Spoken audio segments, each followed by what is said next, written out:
Good evening everyone. Welcome to my channel let's learn QA. और आज के video में हम एक जावा का एक इंटरव्यू क्वेश्चन कवर करेंगे, एक जावा का कॉन्सेप्ट डिस्कस करेंगे एक्सेप्शन हैंडलिंग का, that is throw versus throws in exception handling. तो जब हम एक्सेप्शन हैंडलिंग यूज करते हैं जावा में, तो वहां पे दो कीवर्ड्स यूज होते हैं, that is throw and throws. हम यहाँ पे वो डिस्कस करेंगे और एक स्मॉल एग्जाम्पल यहाँ पे एक प्रोग्राम बनाएंगे जिससे हम ये चीज अंडरस्टैंड करेंगे कि थ्रो कीवर्ड क्या है और थ्रोज कीवर्ड क्या है। तो पहले इस चीज को समझते हैं कि थ्रो क्या है। थ्रो जैसे कि इसके वर्ड से ही समझ में आ रहा है कि throw is use to explicitly throw an exception from a method और अ ब्लॉक।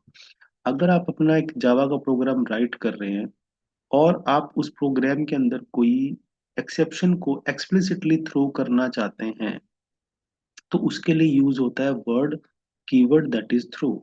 अदरवाइज तो जो जावा है वो रन टाइम पे जब कोई एक्सेप्शन उसको कहीं पे एनकाउंटर होगी तो जावा तो उसको थ्रो करेगी करेगी।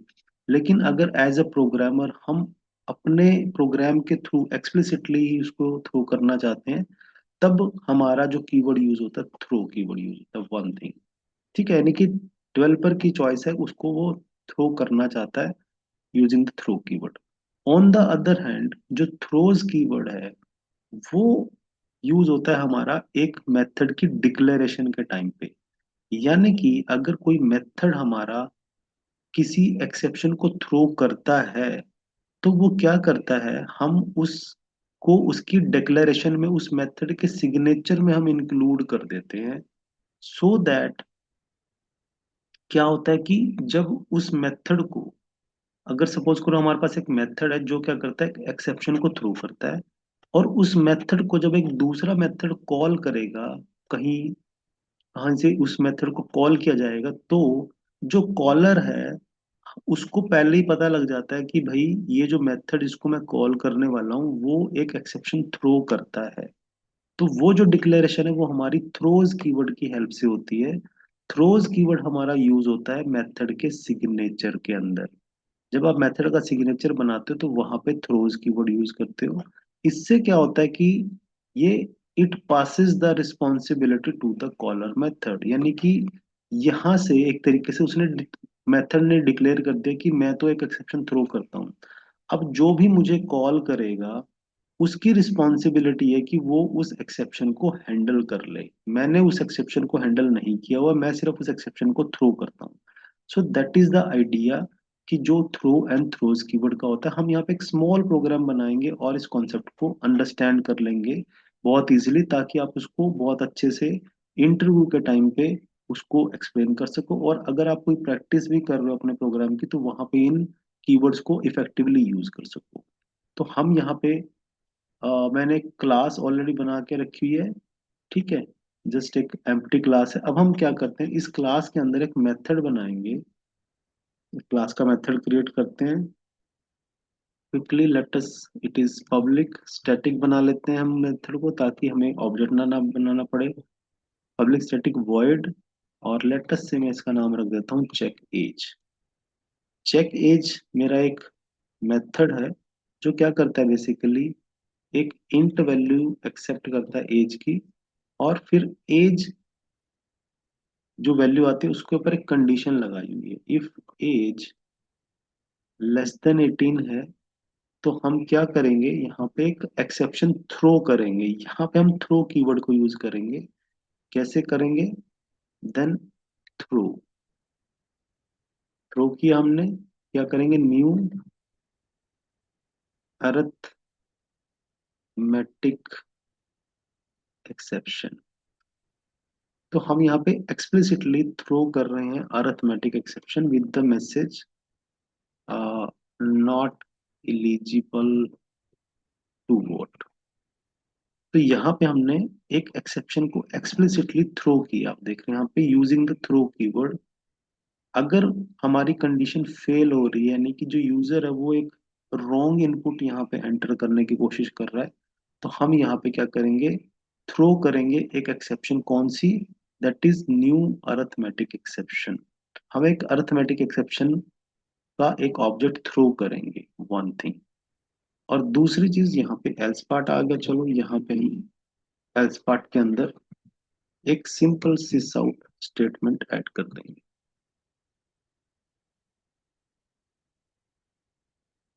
दैट इज एलिजिबल टू,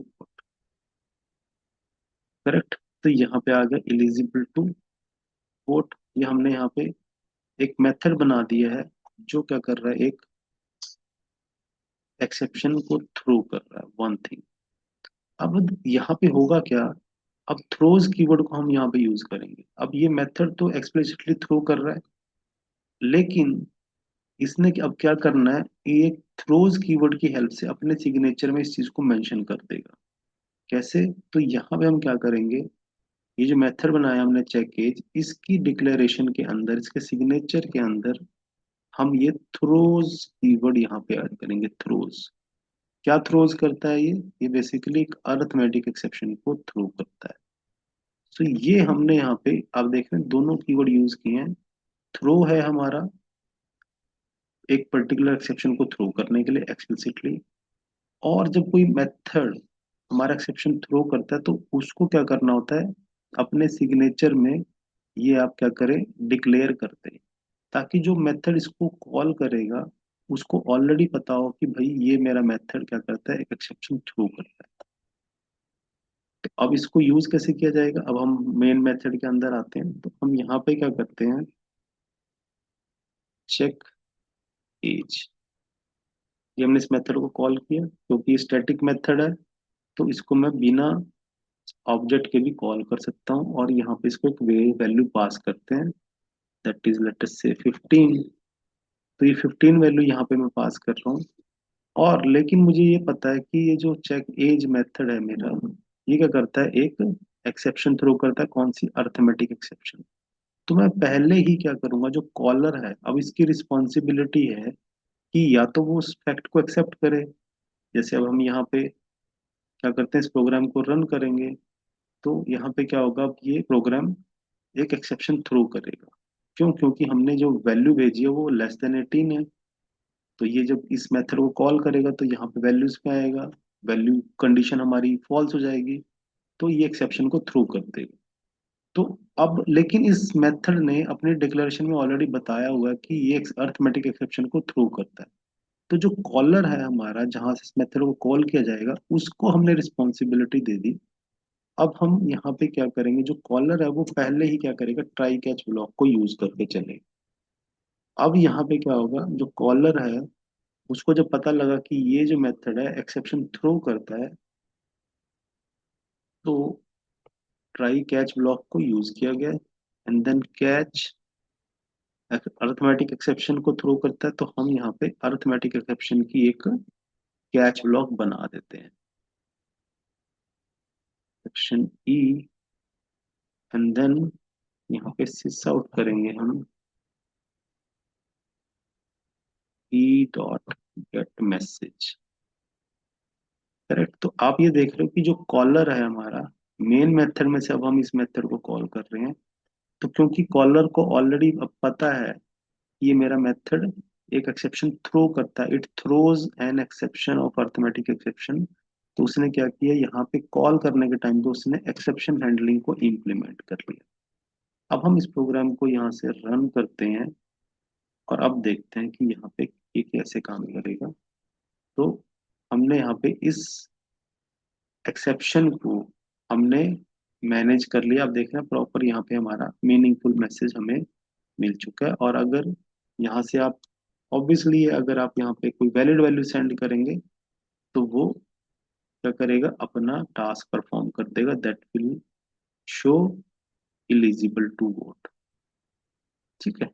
तो ये आ चुका है। तो यहाँ पे हमने आप देख रहे हैं कि कैसे एक मेथड डिक्लेयर किया है जो एक एक्सेप्शन को थ्रो कर रहा है एक्सप्लिसिटली, और उस मेथड को क्या करना है, उस एक्सेप्शन का जो डिक्लेरेशन है वो अपने सिग्नेचर में उसने यूजिंग थ्रोज कीवर्ड यहाँ पे मेंशन करना है। सो ये कॉन्सेप्ट था हमारा थ्रो एंड थ्रोज कीवर्ड का। आई होप ये बेसिक कॉन्सेप्ट आपको अंडरस्टैंड हुआ है और आप इसको अपनी प्रैक्टिस में भी यूज कर सकते हैं।